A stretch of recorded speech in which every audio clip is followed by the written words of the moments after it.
The building isn't burning down. Hey, I'll be the judge of that, DeMeco. Damn it. And don't get mad at the thumbnail caption. That's a DeMeco quote from later, and we'll show that to you. DeMeco spoke to the media today. Had some good answers, and I've picked my favorite ones from here. We'll go over the game a little bit, talk about the Bucs game coming up. And there are, after sitting down and watching, there's some positives to take from this game, but obviously a lot of things that need to be cleaned up on the offensive side of the ball. But first, the injuries, because it was not good news today. Here's DeMeco on the injuries right now. Stover hurt his foot, so he'll miss some time. Really hate that. He's playing tough, physical, exactly how we want it done. So he'll miss some time. So we'll have to, upgrade our tight end room from that perspective. Andrews rolled his ankle, so he'll be day to day. See how that goes. Berrios and Kirk are doing well on their recovery. We'll see how they go this week. No timetable set right now for those guys. All right, so let's start with the last guys you mentioned, Berrios and Kirk. Obviously, the Texans played a lot of 3 wide receiver sets the other day versus the Rams, and didn't fuel a high-powered passing attack.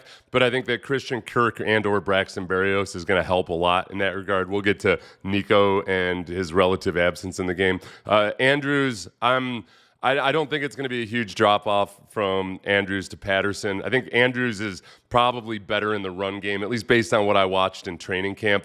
They've both got question marks when it comes to pass protection. I think Jakob Johnson might end up being a bigger factor. You remember, he was elevated from the practice squad before this game. Can play tight end, but also can play fullback, and we'll see where we go with that. I was happy to see that Nick Chubb wasn't listed with an injury of some sort, and DeMeco didn't have to say anything about Derek Stingley. I think Derek Stingley's injury definitely affected not just his play, but what they could do to disguise or mask some of the other potential weaknesses and matchups, including Jalen Petrie. When Derek Stingley can't track guys all over the field the way, he was clearly. Derek's not a guy to overly dramatize his injuries, I don't think. He's not the kind of guy that gets up after getting beaten and limps to have an excuse for it. That's what offensive linemen do. Nothing worse than an offensive lineman who gets up after letting up a sack and is like, oh, you see, my ankle was injured. Dirty scoundrels, awful people. But as far as Kate Stover goes, I get nervous about foot injuries because they never seem to be as simple as just, it's just a simple foot injury. Going back to Kevin Johnson, Matt Schaub, and so forth, across various sports. And Yao Ming, as Sean Pendergast mentioned this morning, that's neither here nor there. On to more of the Texans. Question was asked, and rightly so, what do you do about getting the ball to DeMeco more or hitting more downfield strikes? Throw it to Nico as many times as we can. Of course, everybody knows that's a question everybody wants to answer. Of course, we want to get the ball to Nico. He's one of our best players. But offensively, I just think when you go back to the game on Sunday, we have so many plays where we're kind of playing behind the sticks and we're not doing things that we're trained to do. We're not doing things conducive to staying on track and being able to run our offense in that type of fashion. It's going to be hard, to get the ball to a certain player here or there, right? Because you're 2nd and 18, 2nd and 10, 3rd and long. Like, that's not where you want to operate it. Yeah, and it's 100% true. I don't think it's an excuse. They just shot themselves in the foot so much.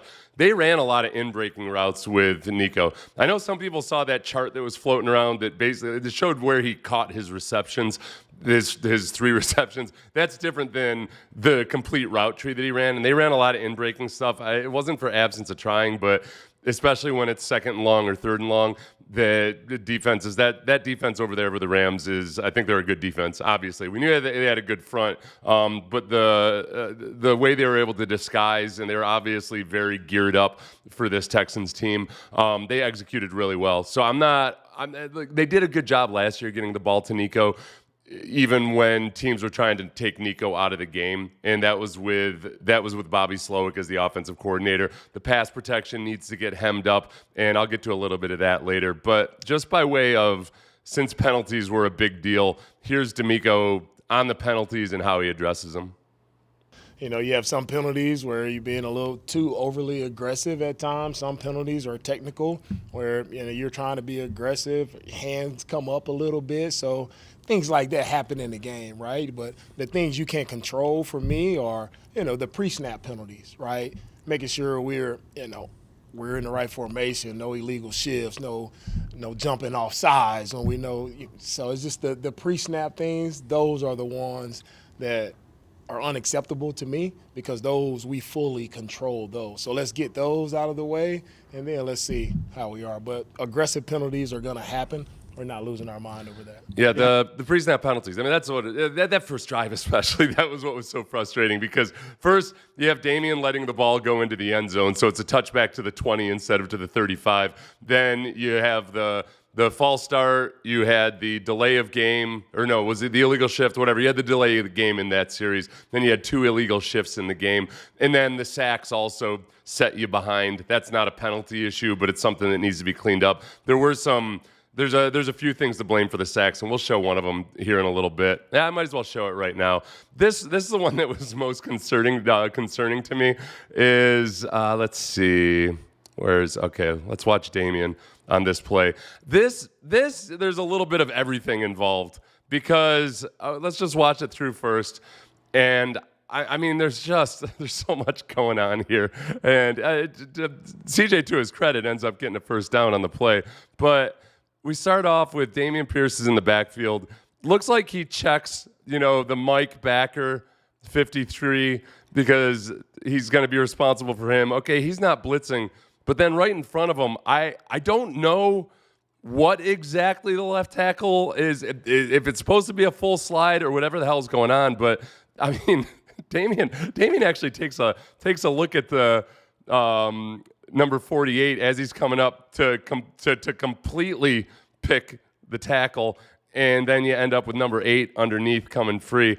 And I don't know. I don't know what's going on. And CJ was caught by surprise, I think, because he thought the protection was going to handle it. There are a few instances where either CJ thought that the protection was going to handle whatever threat there was, or guys didn't read it. Those are communication issues that are going to happen in week 1 in a new offense. The question is just, all right, is Nick Caley a good enough offensive coordinator to fix these things and to get them on track? I'm not freaking out over one bad performance in week 1 when you've got a new offensive coordinator. CJ's got more on his plate. You've got the offensive line shuffled around. I'm not happy about it, but I'm not going to freak out about it and act like the season is doomed just yet. Here's DeMeco on increasing the urgency. Remember that CJ had said that guys may have been lollygagging a little bit too much or taking too casual of an approach, either in the game or in practice or whatever it was. Here's DeMeco on increasing the urgency. For me, it's just our tempo, right, in and out of the huddle, right? We got to get in and out of the huddle quicker so we can get to the line of scrimmage so we can operate and make sure we got checks and things we have to make at the line of scrimmage. Well, to make those checks in the proper manner, right, we got to get out with some urgency. So the urgency piece from everybody has to pick up from the offensive side of the ball, right? The urgency picks up, and we'll be able to operate cleaner when it comes to pre-snap and post-snap. So I think the rookies, they don't get a pass, but that's a little bit of a welcome to the NFL. That they're like, okay, hey, this is what it's like when it's loud, you're on the road, you got to get up, you got to get everything hammered out. The veterans don't have that excuse as much, other than that they are operating a new offense. But it reminds me a little bit of remember when Ryan Fitzpatrick was benched for Ryan Mallett, and Ryan Mallett ran the offense more the way that Bill O'Brien wanted to. And Fitzpatrick himself, who was the veteran guy, a lot more experience than Ryan Mallett at that point, said that he learned from watching on the sideline, oh, okay, this is how it's got to be. And I think that amping it up and just being able to watch the film and seeing how much you screwed yourself by not giving CJ enough time at the line of scrimmage to assess things, all of those things, I think that's going to be improved. I promised that it was going to be a cleaner operation all through training camp. I was saying, it's going to be a cleaner operation. You should see these guys humming around when nobody's actually getting hit and there's not crowd noise and everything. So I was wrong on that. I still have hope that it will be a cleaner operation. And that was a little bit of the slap in the face that they needed, I think. This is DeMeco on the Bucs defense, and I'm bringing it up not to preview the Bucs right away, but to tell you that some of the issues that the Texans offense had in pass protection and that CJ had in diagnosing what they were doing on defense, going to be the same issues this week. Yeah, another great defensive line, starting with Vita Vea. He's a force. I should say same challenges, not same issues. In the middle, he does a really nice job run stopping. Also, they drop him back in coverage a little bit too. So he's a very versatile player. But their front, it comes from Todd's philosophy. He's going to bring a lot of exotic pressures. There are going to be pressures from safeties, nickels, like everybody's coming, and they do a really good job of disguising it. So we just really have to do a great job as an offense when the picture changes. Like, how are we reacting and responding the proper way, communicating the proper way when the picture changes? That'll be a challenge for us this week. So when the picture changes, that's a big deal. And when you're running play action to try to help out the offensive line, it comes into play there. If we look at one of these sacks, here we go. We'll watch the sack that Jake Andrews' guy ends up getting him. We'll just watch it through one time.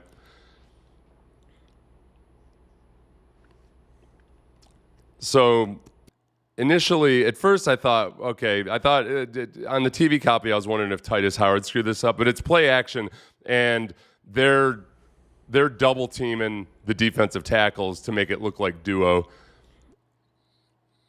Or at least those two are double. I could say Titus maybe could keep his hips a little bit more square, but he's got to sell that double team.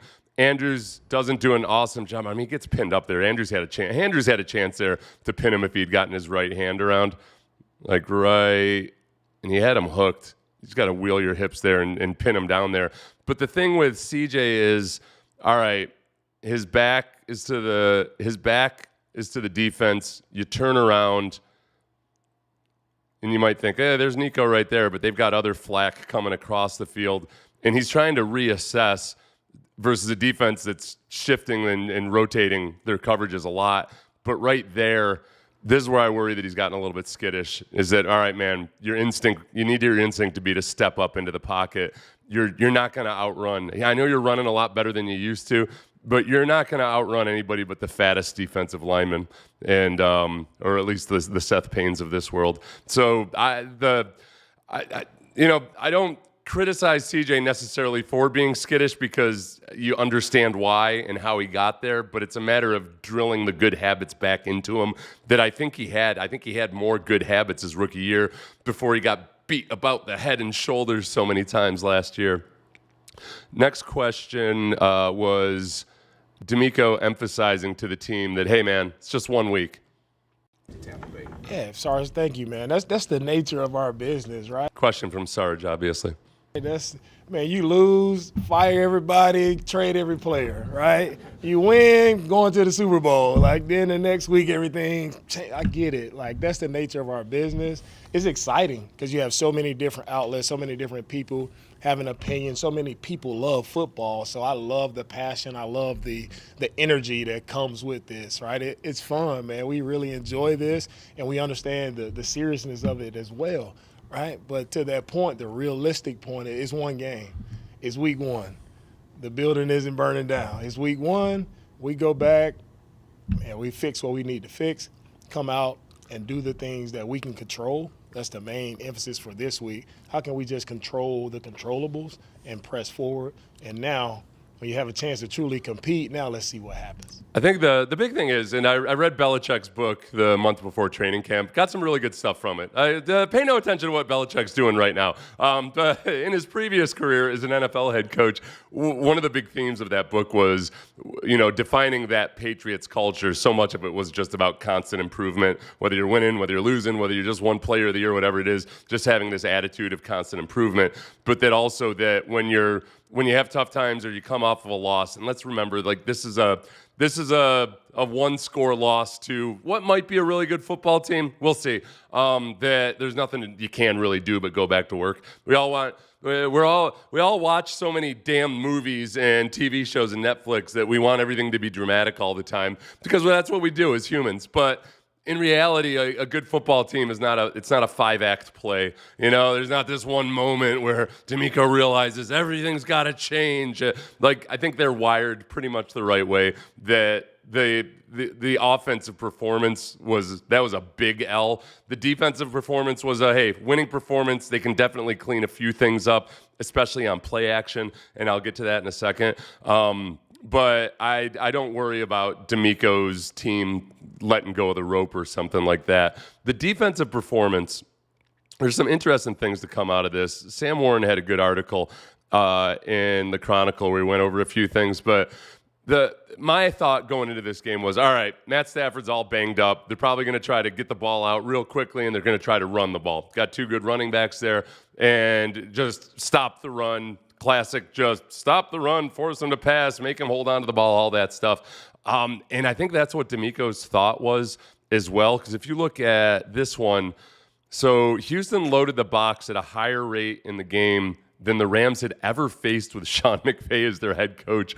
according to NFL's Next Gen Stats, which led to, unfortunately, they held them to 2.9 yards per carry, but it made it extra susceptible to play fakes as Stafford was 9 for 10 for 108 yards and the touchdown to Allen. The Texans planned to sell out to stop the run, had their defensive backs looking too aggressively in the backfield, which led to Allen's score. And that's from the Houston Chronicle. Sam Warren played wide receiver at Syracuse, much like a young Tom Coughlin did back in the 1950s. True story.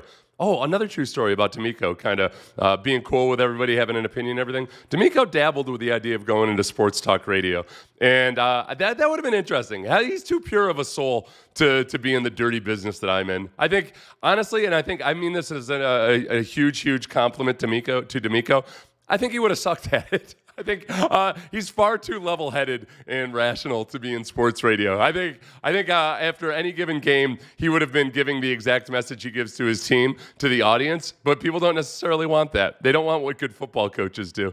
They want psychotic whack jobs. If we look at from the fourth quarter, here we go. Play action. There we go. I cannot remember whether I grabbed the final third down conversion of the game. I believe this is it. So Jalen Petry's up there right on the 30-yard line. But it's not just Jalen Petry. It was everybody all day long in the play action, because watch Kalen Bullock behind Petry as well. They bite. This is third and long. The Rams just have to get a first down. Everybody bites. And by the time any of the other defensive backs realize what's going on, there was no chance to help out there or anything. Obviously, Jalen Petry's, I would say he's got to be better, but I think like Jalen Petry is what he is. He's not a cornerback, but he could definitely be in a better position here. And everybody was just super aggressive, and there you go. I'm growing more and more. It's been 48 hours, and I have a hard time really crushing the defense for some of the breakdowns. Again, I think Derek Stingley being completely healthy helps cover up a few of those things. But the mindset that the Texans defense has, which is awesome, which is attack, it's just understanding when to put that restrictor plate on. The touchdown on the play action also, like everybody bit. It's like kittens watching ping pong on television. They're just back and forth, and they don't have a good eye discipline that DeMeco talked about after the game. Some of the positives from that I grabbed off of Twitter randomly, in no particular order. All right. That didn't look like a positive at first. C.J. Stroud was pressured on 41.2% of his dropbacks, a potentially encouraging development. This is from John Crumpler, obviously. He saw the lowest quick pressure percentage of anyone with a pressure percentage greater than 35%. So of the people that got pressured a lot, at the very least, his was taking a long time to develop. Less schematic manipulation of the line compared to last season.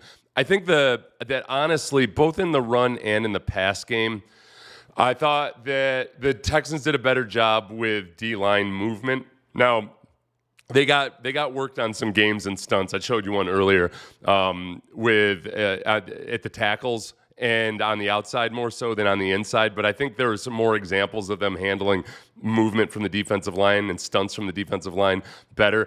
In the run game, I know I'm going to keep saying this and nobody wants to hear it, or it just feels pathetic when you take this as a positive. They didn't allow any tackles for a loss. And I know, right? Like that's the barest minimum you should hope. It's that, no, they figured out a way to keep the ball moving forward. So if it weren't for all the penalties, you would at the very least end up with some 2nd and 8s, 2nd and 6s, 3rd and 4s instead of what some of those turned into. And not that one yet. Let's see. Yeah, this is the one. Nick Chubb quietly had a really strong afternoon against the Los Angeles Rams. He finished 4th amongst all running backs with a minimum of 10 carries, with a success rate of 53.8% and 5th in yards per carry at 4.6 yards per clip. more than passable while Joe Mixon misses time. That's from John Crumpler as well. The success rate, just by way of reference, success rate of 53.8% would be really, really good across the season. Joe Mixon in his best seasons, I believe, would be between like 49 to 51%, where last year he was at about 40 or 41%. You guys can fact check me and put it in the comments below. But it's that's what we saw from Nick Chubb, his vision, his ability to churn his legs. That was very, very good. That final drive especially. I just don't know why they only ran him 13 times and when so many other guys were getting carries.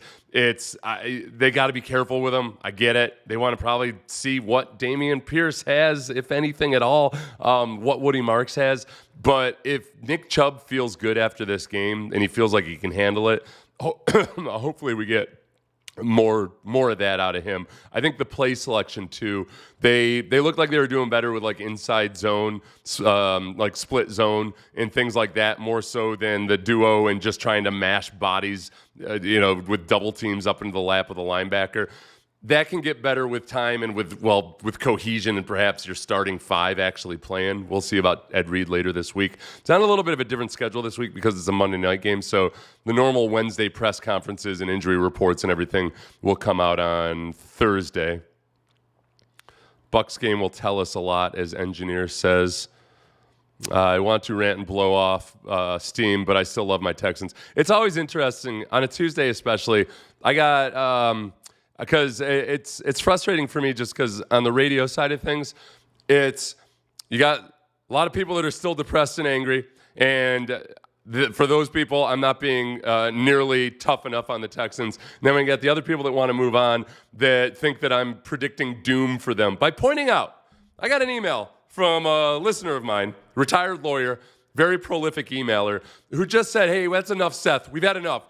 It just feels like abuse at this point. You're just abusing them. I'm like, I'm pointing out what was wrong in the game. I'm not even saying, like, not once have I said, that's it. They can't do anything without. Like, I've never even once. And yet he hears it as like, oh, Seth's saying the Texans suck and they're going to suck for the rest of our lives. Can't believe it. So, as Abraham Lincoln once said, everybody can go die. That's not what he said. I'm thinking a lot of folks dropped some cash on the game and are overly pissed. That's always, that's definitely.